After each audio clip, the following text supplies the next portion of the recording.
Oke, hari ini kita langsung lanjut saja. Kita cuma hanya waktu 30 menit saja. Ibadah kita di sini, ibadah kita hanyalah cuma 1 jam ya, khusus minggu ketiga keempat, kita ibadahnya hanya 1 jam saja ya. Nanti baru di minggu pertama kedua, baru kita bisa lebih berlama-lama lagi ya. Welcome home untuk teman-teman yang ada di sini, maupun yang ada teman-teman yang ada di sana ya. Ya, thank you very much. Ini saya satu doang. Dua ya, oke, thank you very much. Aduh, ya ampun. Ya, nggak apa-apa kalau mau ini juga nggak apa-apa. Iya, gitu ya. Kita langsung buka saja firman Tuhan karena waktu saya sudah berjalan ya. Aduh, ya ampun. Nah, kita buka dulu di 1 Tawarik pasal yang ke-22 ayatnya yang ke-17 sampai yang ke-19. 1 Tawarik 22 ayatnya yang ke-17 sampai ke-19. 1 Tawarik 22 ayatnya yang ke-17. Saya pengen kita semua belajar mengenai tentang membangun tempat perlindungan atau bahasa Inggrisnya the sanctuary. Ya, karena ini juga berkaitan dengan nama gereja kita. Nama gereja kita adalah GBI The Sanctuary Church. Nah, kalau adik saya Kesia, kalau ngomong church-nya itu church. Ya. Kemarin dia juga lagi belajar bahasa Inggris. Nah, kenapa kita perlu membangun tempat perlindungan ini?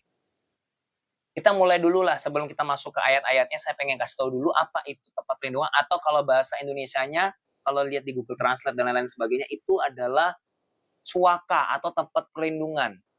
The sanctuary. Sanctuary itu adalah semacam tempat altar. Nah, altar yang dimana kita mempersembahkan sesuatu, atau itu sebuah tempat perlindungannya dimana orang-orang bisa berlindung di tempat itu. Nah, orang Kristen harus menjadi sanctuary-nya Tuhan. Nah, jadi arti dan ya makanya kan ada namanya, kalau mungkin orang kalau dengar sanctuary itu ingatnya Senseiya. Saints itu kan orang kudus. Makanya jemaat kita juga bisa disebut the saints. Saints. Makanya saya suka banget lagunya. All the saints and angels bow before. Iya. Ya. Karena ya kalau Denny sudah tahu. Karena dulu kalau sama Koriki kan kita pelajari ya, dan benar-benar dipelajari. Emang saya salut sekali dengan anak PAW di sini, luar biasa. Nah, jadi sanctuary itu begitu. Jadi kita harus menjadi tempat pelindungan bagi orang lain. Jadi supaya ketika orang melihat kita, dia melihat solusi, bukan melihat sebagai si pembuat masalah, bukan melihat kita itu sebagai orang yang malah mericu suasana yang ada. Orang Kristen harus begitu. Apalagi anak muda. Apalagi gereja. Gereja harus menjadi solusi bagi masyarakat. Gereja harus menjadi solusi bagi orang-orang di sekitar. Baik mungkin kita punya waktu untuk orang itu, baik punya tenaga untuk orang itu, baik punya duit untuk orang itu. Jadi, sanctuary itu artinya itu. Kita harus jadi tempat perlindungan bagi orang lain. Sebelum saya bicara tentang perlengkapan dan apapun yang ada di dalamnya. Tapi kita dulu harus menjadi solusi bagi orang lain. Makanya nama kita itu adalah The Sanctuary Church. Karena kita adalah gereja tempat perlindungan. Saya berharap setiap jemaat yang datang ke dalam gereja kita, dia merasa terlindungi. Dia merasa disayangi. Dia merasa nyaman di gereja kita. Dia merasa bahwa dia tidak ditolak. Sekalipun mungkin dia punya dosa lama. Dosa yang mungkin sudah lama dia perbuat, tapi dia susah lepas. The Sanctuary harus seperti itu. Jadi nama kita bukan sembarangan namanya The Sanctuary. We are a sanctuary. Sama seperti orang mengatakan we are church. Tahu nggak church itu artinya apa? Gereja. Itu gereja itu bukan tentang gedungnya. Gereja itu dalam bahasa Yunani itu eklesia. Yang artinya gereja bukan gedung, tapi kitalah gereja. Kitalah tempelnya Tuhan. Kita ini baitnya Tuhan. Bait Tuhan itu apa? Gereja. Kitalah Tuhan. Kitalah baitnya Tuhan yang ada di dalam ini. Makanya di dalam Alkitab dibilang, siapa yang mau menghancurkan bait Tuhan, berarti dia ingin menghancurkan Tuhan, dan Tuhan akan membinasakan orang itu. Jadi siapa yang ingin menghancurkan dirimu, berarti dia ingin menghancurkan Tuhan, dan Tuhan akan berurusan dengan dia. Karena apa? Karena kita adalah sanctuary-nya Tuhan. Makanya Kita akan membaca dulu di dalam 1 Tawarik pasal yang ke-22 ayatnya ke-17. Dan Daud memberi perintah kepada segala pembesar Israel untuk memberi bantuan kepada Salomo, anaknya. Katanya, bukankah Tuhan Allahmu menyertai kamu dan telah mengaruniakan keamanan kepadamu ke segala penjuru? Sungguh, ia telah menyerahkan penduduk negeri ini ke dalam tanganku, sehingga negeri ini takluk ke hadapan Tuhan dan kepada umatnya. Maka sekarang arahkanlah hati dan jiwamu untuk mencari Tuhan Allahmu. Mulailah mendirikan tempat kudus Tuhan Allah, supaya tabut perjanjian Tuhan dan perkakas kudus Allah dapat dibawa masuk ke dalam rumah yang didirikan bagi nama Tuhan. Kita akan dalami firman Tuhan ini ayat per ayat, ya. Dan Daud memberi perintah kepada segala pembesar Israel. Daud memberi perintah. Di dalam gereja, itu ada yang namanya leader atau pemimpin. Dan pemimpin yang dipercayakan itu adalah gembala. Kita harus mendengarkan suara gembala kita.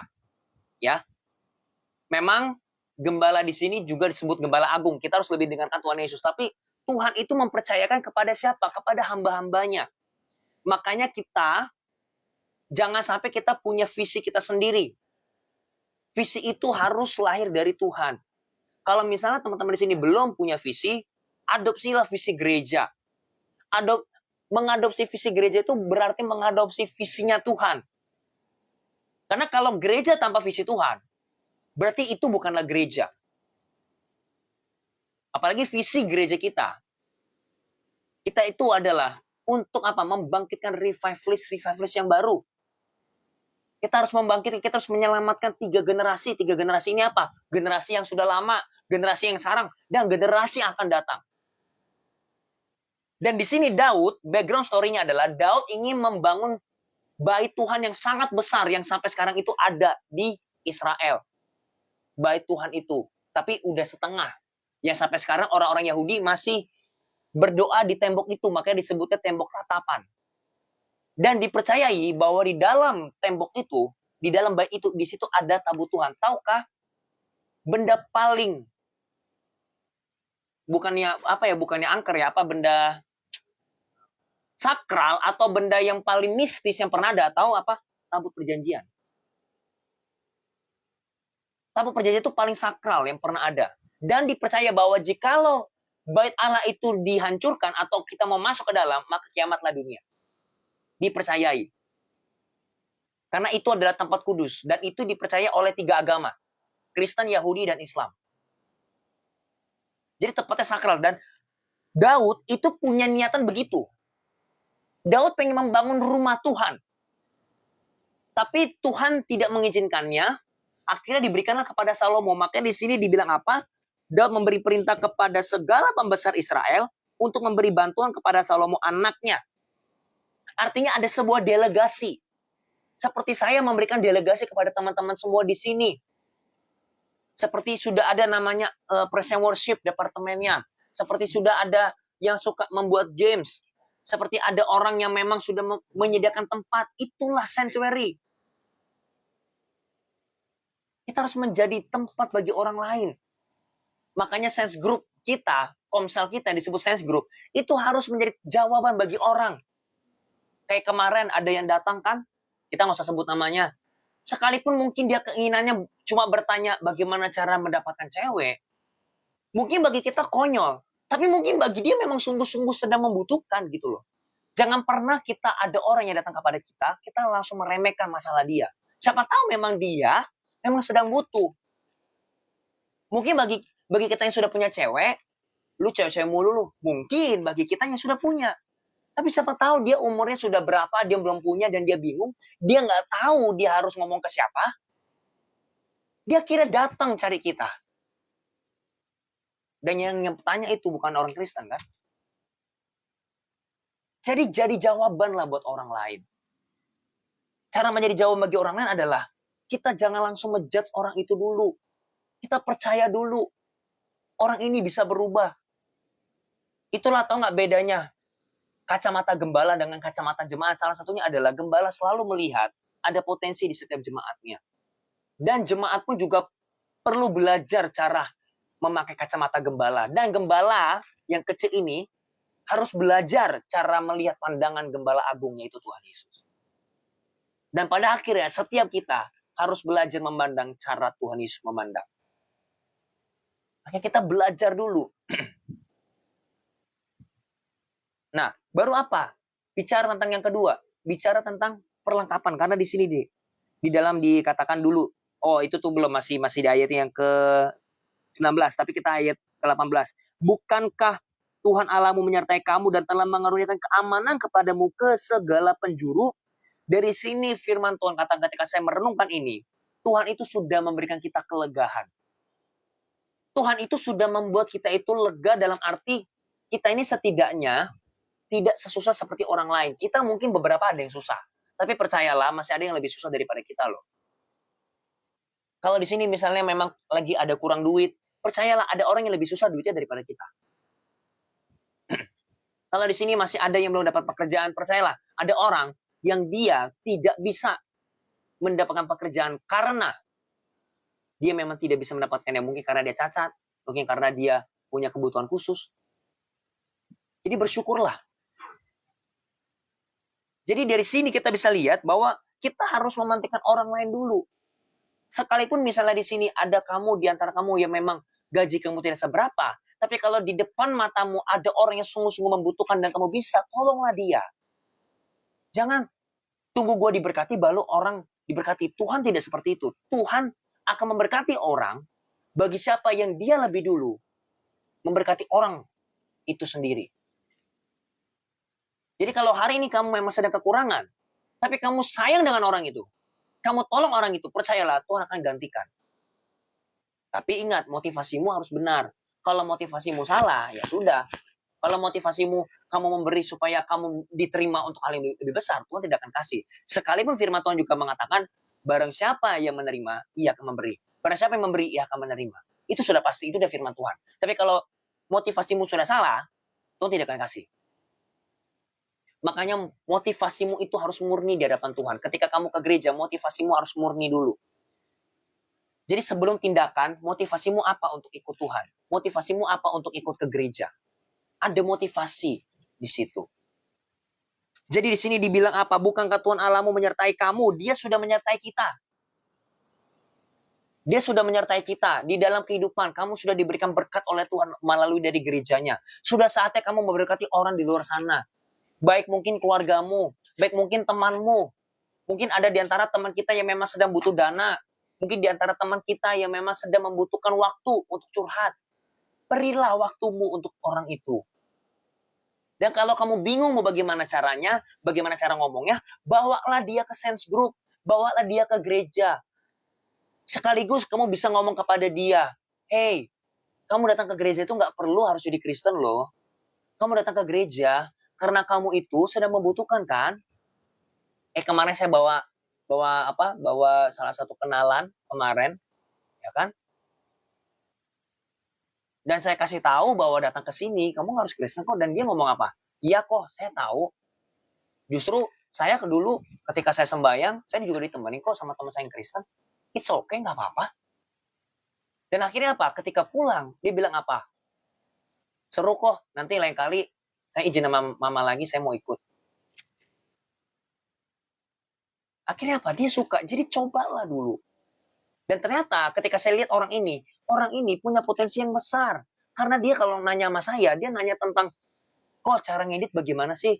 Oh, kalau cara cari kerja ini gimana sih? Dia sudah dewasa. Sekalipun dia masih sekolah loh itu. Mungkin dia nggak ngomong bahwa help. Tapi sebenarnya dia sedang membutuhkan bantuan untuk menata masa depannya. Tahukah di sekitarmu juga ada orang-orang seperti itu?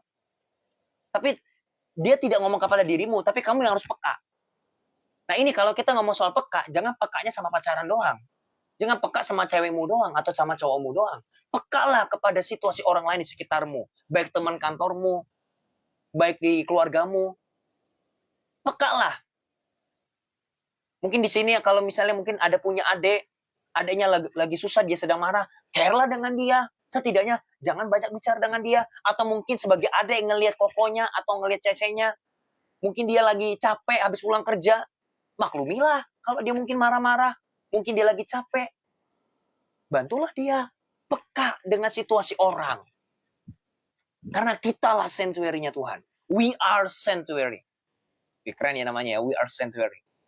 Ya, ini harus bikin hashtag nih. We are sanctuary. Kita itu tempat perlindungan bagi orang. Tempat perlindungan bagi orang. Nah, mungkin saya kasih contoh aja. Kalau teman-teman tahu film Godfather, atau setidaknya pernah dengar lah. Dusta, kalau untuk Yeskel dusta. Karena dia sudah nonton sama saya, sekalipun tidak full. Nah, ini lagi dikit aja nih Skel. Nah, Godfather. Ini cerita tentang mafia. Mafia itu ada di dalam cerita itu ada 5 mafia.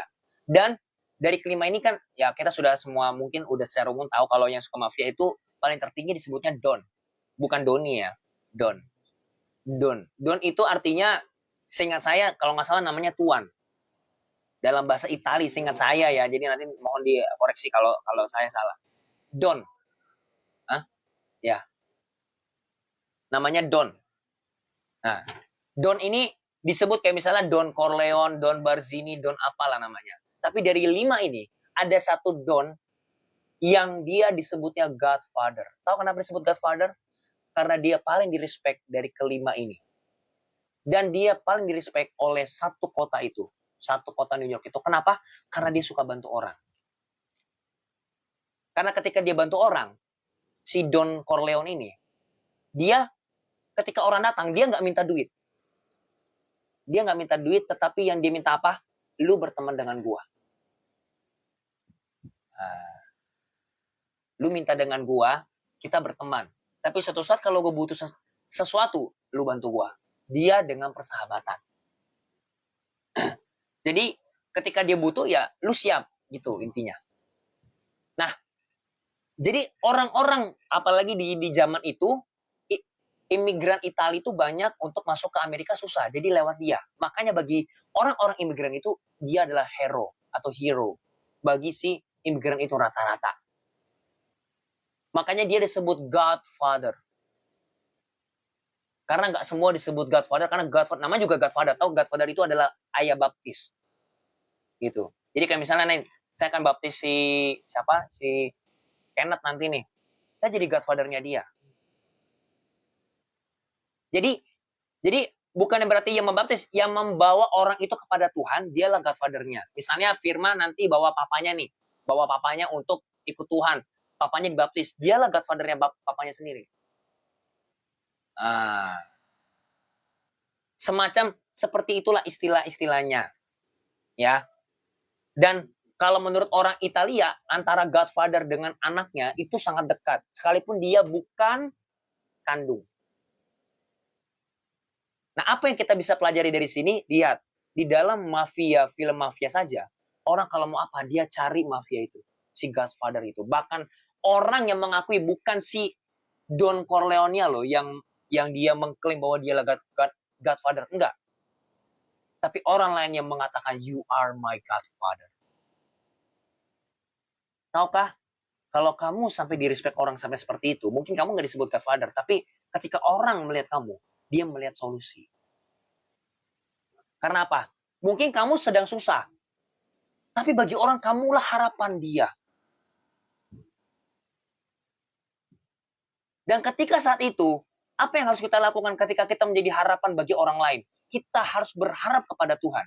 Karena di sini dikatakan apa? Bukankah Tuhan Allahmu menyertai kamu? Ini sama halnya juga, saya kasih contoh gampangnya. Kalau misalnya kamu, anak muda, kamu sudah kerja misalnya, kamu memang susah dalam hal dana. Tapi kalau orang tuamu sedang butuh bantuan, pastikan kamu bantu dia. Bukan berarti uangmu dikasih semua. Tapi percayalah, namanya orang tua, pasti dia berharap juga kepada anaknya. Dia juga berharap supaya anaknya membantu dia. Nah, kita sebagai anak, kita harus berjuang. Sama seperti orang tua kita ketika kita masih kecil. Orang tua kita mungkin dia tidak cerita kepada kita dulu dia susah. Dulu dia itu harus nguli, harus banting tulang. Tapi di hadapan kita, dia menutupi semua itu supaya kita tidak berpikir bahwa orang tua kita sedang susah. Dia ingin memastikan bahwa kita yang penting sekolah yang benar, kita lulus yang benar, kita harus jadi orang yang benar. Sekalipun orang tua kita sedang susah, tahukah? Kita harus punya mental seperti itu sekalipun kita masih muda. Termasuk di kalangan kita, di kantor kita, di sekolah kita, di kampus kita. Mungkin kita masih susah. Tapi kalau kita punya orang, atau kita menjadi orang yang benar di situ, kita jadi terang di situ, percaya orang yang gelap-gelap itu akan datang kepadamu. Karena kamu menjadi solusi bagi orang itu. Jadi solusi. Anak-anak di dalam jemaat di TSC di sini, anak-anak mudanya, harus jadi solusi bagi orang lain. Jangan jadi pembuat masalah, tapi menjadi pemecah masalah. Jadi satu orang di sini, ketika ada orang yang datang, misalnya ada orang yang datang kepada saya, saya bingung nih, gimana caranya supaya saya bisa jadi content creator. Langsung saya telepon, Kenneth kan belajar jadi content creator kan, sekalipun mungkin Kenneth belum ada setahun 2 tahun, misalnya. Belum ada setahun 2 tahun dia menjadi content creator di dalam tempat kerjanya. Tapi karena dia sudah punya pengalaman, jadi solusi bagi ini orang. Pengalaman itu nggak perlu harus jadi master dulu, enggak. Kamu jadi berkat orang lain itu nggak harus kamu kaya dulu. Jadi solusi dulu. Gitu loh. Sekalipun mungkin nggak terlalu kelihatan, tapi jadilah solusi bagi orang lain. Ini tinggal 8 menit nih, cepat banget ya. Ini baru 2 ayat loh ini. Aduh, ya ampun. Kita lanjut lagi berarti ya. Menyertai kamu dan telah mengaruniakan keamanan kepadamu ke segala penjuru. Sungguh ia telah menyerahkan penduduk negeri ini ke dalam tanganku, sehingga negeri ini takut ke hadapan Tuhan dan kepada umatnya. Artinya apa? Ketika kita sudah memberkati, Tuhan sudah memberkati kita, saatnya kita memberkati orang lain. Bagaimana caranya? Caranya adalah, pertama tadi, kita harus jadi solusi bagi orang lain. Kedua, kita harus menjadi contoh bagi orang lain, jadi teladan. Sekalipun ya gini lah, kalau kita mau jadi teladan ya, tidak ada satupun orang di sini, termasuk saya, yang jadi teladan top 100% itu gak ada, percayalah. Yang paling teladan di muka bumi ini cuma Tuhan Yesus. Udahlah. Tahu nggak kenapa orang Kristen sering diledek? Tahu nggak kenapa orang Kristen dikit-dikit? Katanya orang Kristen. Tahu kenapa? Karena pengajaran Tuhan kita itu adalah pengajaran yang paling tinggi yang pernah ada. Pengajaran Tuhan Yesus itu adalah pengajaran yang paling revolusioner. Dia itu paling beyond banget tuh pengajaran Tuhan Yesus. Tahu nggak salah satu kenapa Tuhan Yesus itu disalib? Tahu kenapa? Dari sini kita bisa belajar bahwa kalau kita melakukan kebenaran, ada risikonya. Tahu kenapa Tuhan Yesus disalib? Selain dari dia disalib untuk menebus dosa kita ya, karena Tuhan Yesus itu orang yang paling vokal pada zamannya. Ibarat saat itu para pemuka agama itu orang-orang DPR, orang-orang MPR lah saat itu. Tapi tahu Tuhan Yesus punya akses ke mereka. Tuhan Yesus belak-belakan sama mereka. Kalau kalian baca di Alkitab, ketika di pestanya orang Farisi, dia langsung ngomong, celakalah kamu orang Farisi. Bayangin, Tuhan Yesus diundang, Tuhan Yesus malah bersuara, hai kamu semua bertobatlah, hai kamu orang-orang. Tuhan Yesus itu paling vokal zaman itu. Jadi secara politik, Tuhan Yesus itu menang di area manapun, makanya dia mau nggak mau harus dibunuh. Tuhan itu harus dibunuh, Yesus harus dibunuh saat itu. Karena apa? Karena dia paling vokal. Udah paling vokal, omongannya benar lagi. Susah melawan orang yang sudah benar, terus vokal. Susah. Makanya kalau ngelihat di negeri kita lah, orang yang benar itu biasa suka digeser. Atau misalnya yang mau kebenar tuh geser. Tahukah kenapa? Karena di zaman sekarang, itu ada namanya leaderless society. Orang nggak suka dipimpin. Ada naik dikit, pang, dipotong tuh. Di dalam sekarang itu culture itu begitu. Bahkan itu terbukti di mana? Di sekolah. Pernah nggak kalian di sekolah, kalian menonjol dikit atau kalian pinter dikit, kalian bangga atas karya kalian langsung diledek? Gitu doang lu dapat, gitu doang belagu lu. Atau kita main game lah, kita bangga karena kita menang misalnya, sombong banget, padahal ya gue bangga doang, kenapa gitu loh. Gue bangga dan gue jago ya kenapa gitu, udah. Tahu kenapa? Karena semuanya pengen, semua harus sama. Karena kita adalah manusia, kita tidak ada yang lebih tinggi, kita ada yang lebih rendah, semua sama. Itu adalah ajaran komunis. Leaderless society, orang nggak suka dipimpin.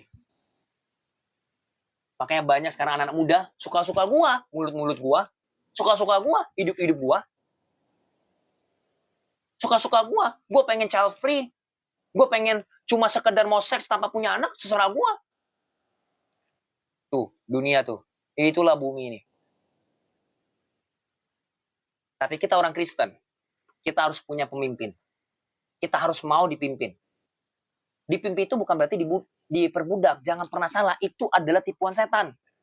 Tahu nggak salah satu statement setan di dalam buku Paradise Lost, tahu apa? Kalimatnya begini, lebih baik menjadi tuan di neraka daripada menjadi hamba di sorga. Tuh, kata-katanya. Mereka punya statement, lebih baik jadi tuan di neraka daripada jadi hamba di sorga. Tahu kenapa begitu? Karena Lucifer dan kawan-kawannya itu tahu bahwa kita manusia ini menjadi nomor 2-nya Tuhan. Makanya mereka cemburu. Makanya mereka berpikir lebih baik gue jadi tuan sekalipun di neraka gelap, sekalipun di neraka gue begini begitu. Tapi setidaknya kitalah Tuhannya, bukan yang maha tinggi itu. Makanya kalau ada yang masih suka Lucifer, saya udah bingung. Lucifer tuh nggak keren bro. Serius deh. Lucifer, terus kayak siapa? Beelzebub lah, apalah. Itu nggak keren bro, serius. Kalau kalian lihat real orang aslinya, itu nggak keren banget, serius. Cuma dunia aja membuat mereka tuh keren. Atau di anim-anim mereka keren. No, mereka nggak keren sama sekali. Beberapa orang-orang itu ada yang pernah saya lihat soalnya. Secara spiritual. Mereka nggak keren sama sekali loh, serius. Tapi dunia aja yang ngelihat membuat itu keren. Karena mereka nggak keren. Jadi jangan sampai kita begitu. Nah, 2 menit lagi. Lanjut lagi. Maka sekarang arahkanlah hati dan jiwamu untuk mencari Tuhan Allahmu. Mulailah mendirikan tempat kudus Tuhan Allah supaya tabut. Nah ini ya, kita satu persatu ya. Maka sekarang arahkanlah hati dan jiwamu untuk mencari Tuhan Allahmu. Artinya apa? Sekarang kamu lagi susah, kamu lagi senang, carilah Tuhan. Tidak ada kata nanti, tidak ada kata tunggu gua lulus, tidak ada kata tunggu gue punya pacar, tidak ada kata tunggu gue punya duit, tunggu gue bebas dari utang, baru gue cari Tuhan sungguh-sungguh. No, saatnya untuk mencari Tuhan. Gak ada tunggu nanti. Kalau tunggu nanti, you tidak akan pernah ikut Tuhan, percayalah. You tidak akan bisa radikal di hadapan Tuhan, percayalah. Kalau saatnya memberi, memberilah sekarang. Jangan tunggu udah bebas dari utang, jangan tunggu bebas dari kredit, jangan tunggu udah bebas dari si orang ini seorang itu, you tidak akan pernah memberilah. Karena apa? Dari kecil aja you tidak bisa memberi. Apalagi udah gede, you tidak memberi. Dari awalnya sekarang aja, lu udah pelit banget sama orang. Apalagi nanti, you pasti akan pelit. Sampai mati. Makanya untuk arahkan hatimu dan jiwamu kepada Tuhan, itu maksudnya. Kalau saatnya untuk mengampuni, ampunilah orang-orang di sekitarmu. Lebih baik kita sekarang mengampuni daripada nanti. Nantilah. Tunggu gue balas baru gue ampuni dia. You tidak akan pernah mengampuni kalau kayak gitu. Jadi untuk saatnya kita tidak ada tahu hari esok. Jangan tunggu udah sakit dan mau mati baru cari Tuhan. Mau cari Tuhan tuh sekarang. Sekalipun mungkin kita berdarah-darah. Sekalipun mungkin kita masih bergumul dalam dosa. Sekalipun mungkin kita masih sulit untuk lepas dari dosa. Tapi tekadkan hatimu dalam hatimu. Aku sekarang mau mencari Tuhan. Gak peduli kiri kanan gue bilang gue orang fanatik. Gak peduli kiri kanan gue. Atau setan mengatakan, lu masih bergumul dalam dosa lu masih suka nonton porno, lu masih suka selingkuh, lu masih suka untuk korupsi. Tapi sekarang gue tekadkan, gue akan cari Tuhan. Dan di saat kita ngomong kayak gitu, Tuhan akan bantu kita saat itu juga. Dan Tuhan akan rampas apa yang sudah diambil oleh setan. Itu powernya jadi orang Kristen, tahu nggak? Dan ketika saat itu sedang diproses, ketika kamu sedang proses dalam pemulihan Tuhan, kamu sudah mulai berbuah. Jangan tunggu pulih 100%, baru berbuah. No, Tuhan mau. Ketika kita lagi diproses pemulihan, karena tahun ini adalah tahun pemulihan dan bertumbuh, ketika kamu sedang bertumbuh dan dipulihkan Tuhan, sekarang tetap berbuahlah. Sekalipun buahmu masih kecil, sekalipun buahmu mungkin masih asam, tapi kamu bisa ngomong sama Tuhan, hanya ini Tuhan persembahanku, segenap hidupku, jiwa dan ragaku. Sebab tak ku miliki, aku nggak punya segalanya. Punya hati seperti ini, sekalipun nanti di antara kamu di sini. Suatu saat kalau kamu bisa memberi orang atau memberi gereja 1M, 2M, tapi tetap hatimu, sebab tak ku miliki harta kekayaan. Sekalipun aku kasih 1M dalam gereja ini atau 1M kepada orang-orang untuk dana sosial ya Tuhan, tetap di hadapan Tuhan aku melarat di hadapanmu. Tahu kenapa Korea bisa naik? Tahu kenapa banyak orang akhirnya suka yang namanya BTS dan kawan-kawan? Tahu kenapa? Karena sebelumnya orang-orang itu suka berdoa jam 4 pagi, jam 5 pagi. Dia datang ke gereja sebelum mereka kerja. Mereka di depan gereja mereka mengatakan, "Cua, cua, Tuhan, Tuhan, Tuhan." Makanya naiklah sekarang Samsung.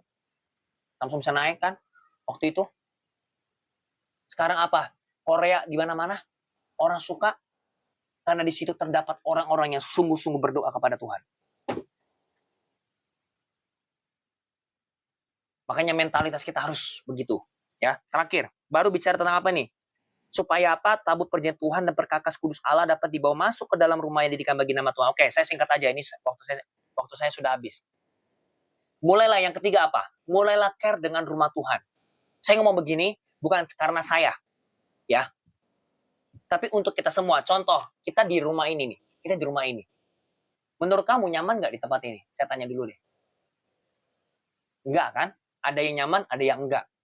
Bagaimana caranya? Saatnya lah kita mulai untuk bersama-sama membangun rumah Tuhan ini. Misalnya mungkin ada yang bantu dana, mungkin ada yang bantu daya.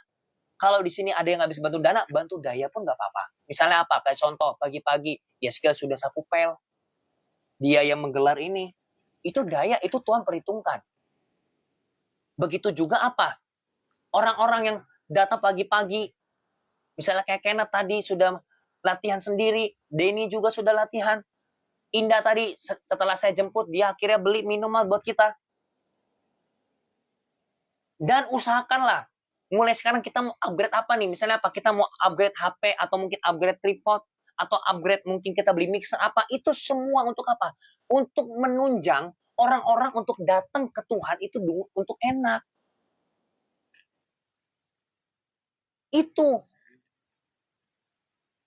Makanya apa? Saya jujur ya, saya sampai pagi-pagi, saya pel juga di atas, aku pel. Dia kenapa? Supaya jemaat nanti kalau nanti dia mau ke toilet, mereka lihat enak.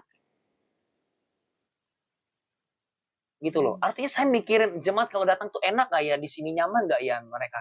Makanya saya ketika saya mau ibadah dibikin di rumah, saya tanya kalian terus kan, nyaman gak? Mau gak kalau di rumah? Karena saya mikirin jemaat. Karena saya tidak mau orang datang ke Tuhan, itu panas-panasan. Orang kalau datang ke Tuhan itu, dia harus disambut dengan baik. Makanya kalau nanti kita udah punya tempat sendiri, atau misalnya kita di hotel lah, kita kan minggu satu kedua kan di Hotel Fox kan, saya sudah punya pemikiran ketika ada orang baru yang datang, kita welcome dengan baik, kita kasih dia minum, kita kasih apa supaya dia tahu you are special in here. Kamu spesial di sini. Bukan karena awalnya kamu spesial, tapi sampai seterusnya kamu spesial karena Tuhan membuat kamu spesial. Karena kamu anaknya Tuhan. Itu bicara tentang perlengkapan dan peralatan. Makanya di sini saya minta kepada jemaat juga, termasuk saya juga di sini, mulailah memberi dalam gereja ini. Di sini apa yang masih kurang? Misalnya, saya nggak bisa kasih banyak, tapi kalau nanti setiap size group, saya nanti bawa minuman untuk jemaat kalau ada yang mau minum, mau makan. Kayak kemarin kita di rumah Vira, orang tuanya memberikan makanan. Saya jadi teringat, kemarin jujur saya teringat ketika opung saya di sini kita buat, opung saya beli mulu. Sampai akhirnya beberapa ada yang, pertama ada yang nggak enak, kedua karena mikir ini belinya Floridina mulu. Ada yang beberapa yang akhirnya nggak mau minum karena apa? Takut gula. Kenapa? Setiap Jumat pasti Floridina. Itu tidak minta opung saya yang nggak enak sama opung saya sebenarnya. Tapi opung saya itu tahu kalau misalnya itu butuh makan, butuh minum, dibeliin kan, sampai beli bakso waktu itu saya masih ingat. Jadi ketika kemarin orang tuanya Vira sampai beli, saya jadi teringat. Ketika saya ngeliat papanya Vira kemarin, saya ingat opung saya loh. Ingat saya, dulu opung gua kayak begini. Hah? Hah? Siapa? Oh, Alvin kan lagi mau bapaknya Vira, bukan aku kasih. Bapaknya Alvino. Bapaknya Alvino kenal. Nah, apaan sih? Teman terku siapa dulu? Sekolah. Oh, ya kan saya kan nggak tahu. Gitu. Iya ya, gitu. Nah, jadi mulailah care dengan gereja ini, ya. Saya tidak peduli orang luar bilang apa, ini orang pendeta mau cari duit atau lain sebagainya. Kita itu setiap gereja itu pasti selalu diomongin kalau soal mau begitu. Kalau kita di gereja besar, pendeta ngomongin duit, kenapa? Oh, ini mah perpuluhannya bakal diambil sama pendetanya, begini-begini. Tapi kalau kita gereja kecil, kayak begini, kita pun juga pasti diomongin, pendetanya cari duit mulu. Tapi saya tegaskan di sini, saya tidak ambil sepersen pun dari perpuluhan di sini. Karena saya juga pekerja, justru saya yang memberi di sini. Tapi kalau misalnya mau membela diri, ya, firman Tuhan katakan persepuluhan itu memang untuk siapa? Untuk hamba Tuhan. Kalau gereja kecil begini, itu 100% persepuluhan itu memang untuk gereja itu. Tapi jika misalnya gerejanya makin berkembang, makin pesat, maka persentasenya dikecilin. Tapi tetap dapat nominalnya yang lebih besar. Itu untuk organisasi, untuk supaya belajar organisasi dalam gereja. Supaya sehat. Karena apa? Hamba Tuhan itu juga butuh makan. Pendeta juga butuh makan. Tapi saya tegaskan di sini, saya tidak ambil sedikit. Makanya saya berusaha untuk kerja. Saya berusaha untuk bangun bisnis. Supaya bisnis saya ini bisa menyokong nanti saya punya keluarga. Supaya bisnis saya ini, supaya bisa menyokong saya punya pelayanan kemana-mana. Supaya saya nggak bergantung kepada PK seseorang. Jadi saya tegaskan di sini kepada jemaat semua di sini maupun yang ada di online. Saya tidak mencari uang di sini. Justru uang-uangmu itu yang kamu taruh di sini. Itu untuk gereja ini. Full untuk gereja ini. Kayak misalnya anak-anak PAW mau panas di sini apa semua, akhirnya apa? Kita beli minum. Itu kan dari dana persembahan dan persepuluhan di sini. Begitu juga sekarang, you dapat minuman, sekalipun cuma air putih. Kadang-kadang ya dikasih teh, dikasih apa kan kadang-kadang. Nah, jadi semua itu ada pengelolaannya. Jadi jangan pernah pelit sama rumah Tuhan ya. Oke, kita nyanyikan satu lagu habis itu kita tutup.